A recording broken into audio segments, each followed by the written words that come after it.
Sarah's face is filled with disbelief and anger as she watches the world's elite prepare for their own survival, while millions suffer on the surface. Elijah whispers, "They've known this was coming all along. And they're keeping it all for themselves." The team's tension grows as they realize they're dangerously close to being discovered, but they also now know the extent of the leader's betrayal.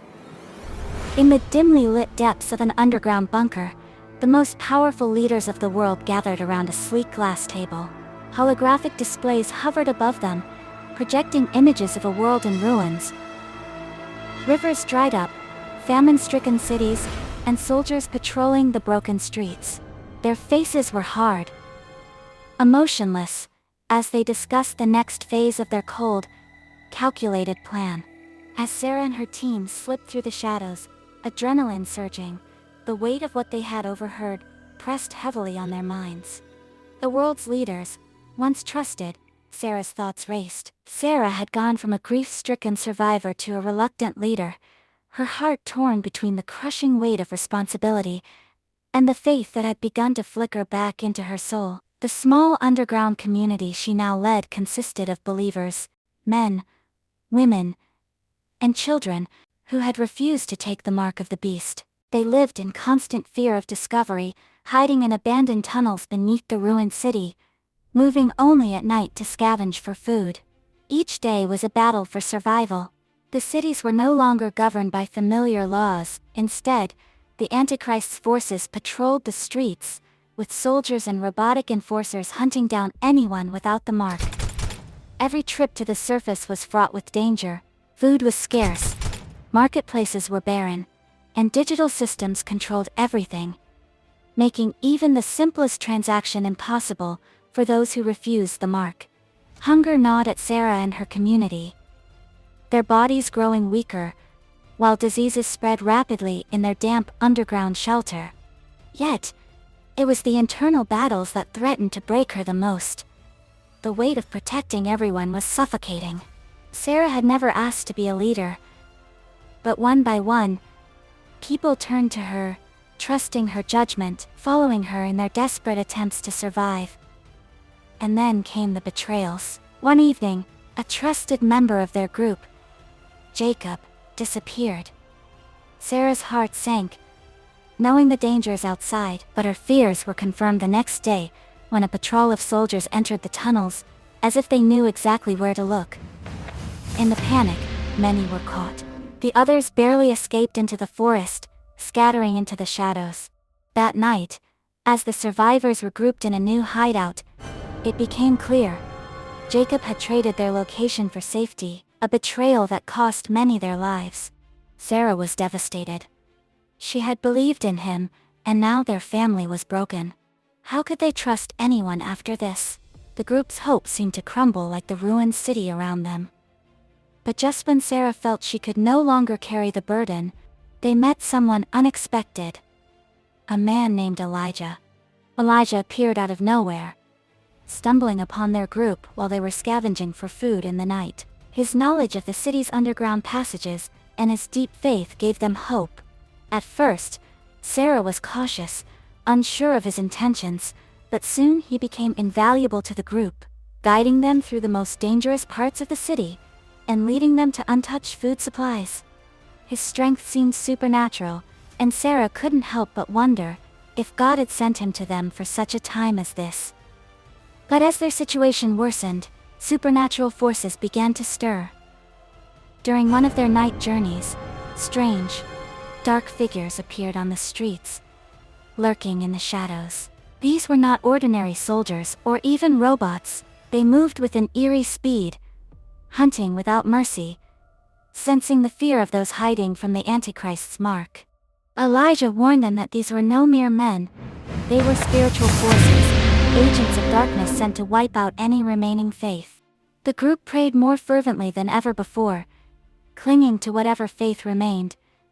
But the pressure mounted. Some in the group began to whisper doubts, wondering if it was better to take the mark and survive in the world, rather than face certain death. Despite the betrayal, the hunger, and the growing danger from supernatural forces, Sarah felt her faith deepen.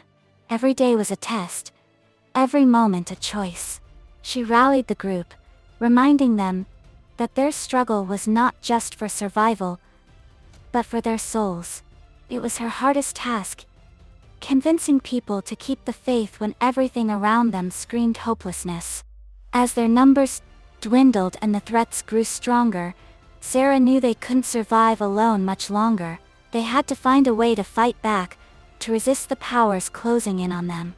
Elijah spoke of other groups of believers, small pockets of resistance scattered throughout the land. If they could join forces, they might stand a chance, not just against human soldiers, but against the spiritual warfare they now faced. But every step forward was fraught with betrayal, hunger, and fear. And Sarah, once just a mother lost in grief, now found herself at the center of a war for the souls of men. Would they survive long enough to see Christ return, or would they be consumed by the forces of darkness closing in from all sides? In this world of chaos, Sarah's faith had become the beacon that kept them all moving, but she knew the true battle was only beginning. Every decision could cost lives, and every step could lead them closer to either redemption or destruction. She had to lead them. She had to keep the faith. The days turned into weeks, and the atmosphere around Sarah's group thickened with a mixture of fear and resolve. The threat of betrayal loomed large, but so did the glimmer of hope that their faith could inspire. They began to regroup, finding strength in prayer and unity, while Sarah leaned heavily on Elijah's wisdom. He spoke passionately of the power of the Word, and how it had sustained the faithful throughout history. Under his guidance, they became more than just a survival group. They began to cultivate a community of hope, with the promise of other believer groups hidden across the land. Sarah felt an urgency to connect them. But the journey to find these hidden communities was fraught with peril. The Antichrist's forces tightened their grip, making it more dangerous to travel.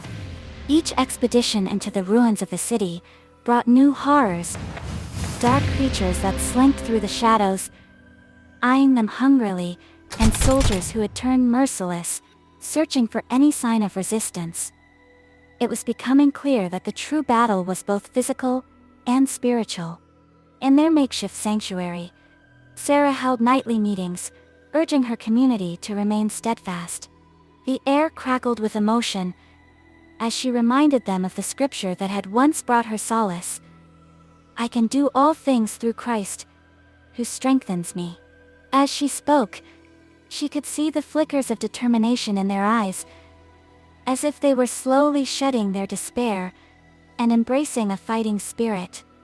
Then, one fateful night, their camp was ambushed. Sarah and Elijah had returned from a supply run to find their sanctuary surrounded by soldiers, their red eyes glowing ominously in the dark. The air was thick with tension, and panic swept through the group like wildfire.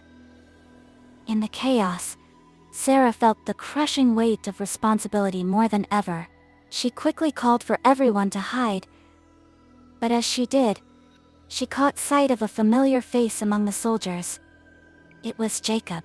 The betrayal she had felt before came rushing back with a vengeance. He had been transformed, no longer the man she had once trusted.